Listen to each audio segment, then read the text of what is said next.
Dungeons & Dragons Honor Among Thieves comes to us from the directors of Game Night and is of course an adaptation of the game Dungeons & Dragons. This film follows a group of thieves led by Chris Pine who go on an adventure to retrieve a lost relic. First off, I've never played a game of Dungeons & Dragons. The closest I've got to playing a game of Dungeons & Dragons is watching Stranger Things. So in terms of the game, I went into this film pretty blind, but I was excited because it's from the directors of Game Night, and I love Game Night. Now, first off, the cast are great. Chris Pine, who leads the group, is especially charismatic. And the thing about all the characters is that they all bring something different and unique to the group, and that makes their dynamic really interesting, and they bounce off each other really well. Hugh Grant plays the villain. He is having the time of his life. I love what he's been doing with his career lately. He's been in more family orientated films and doing different things with his career, full stop. Paddington 2, this, and he's in the Pop-Tart movie directed by Jerry Seinfeld.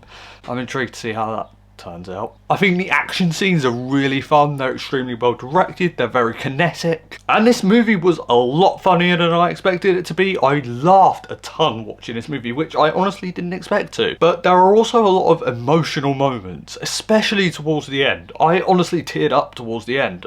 And again, I didn't expect that from this movie, but it has a really solid emotional core. Saying all that, I do have gripes with it. There is a lot of exposition in the first act. Now, I can't really talk about exposition because I made an entire short film about exposition, but still, there is an overabundance of it. The second act can meander, it can feel a bit directionless. I was a bit like, I don't really know where this is heading, and I wasn't really sure of the end goal necessarily. There's a storyline with a wizard character. I did not find this storyline or character to be particularly interesting. Luckily they're not in a ton of the film, but it's still there. This is a 2 hour and 15 minute movie and it can drag in the final 20 to 30 minutes. Overall though, I had a lot of fun watching Dungeons & Dragons Honor Among Thieves, and that's coming from someone who's never played the game. I'm going to give Dungeons & Dragons Honor Among Thieves a B. Guys, thank you so much for watching this video. You guys are awesome. Blu-ray Billy, logging off.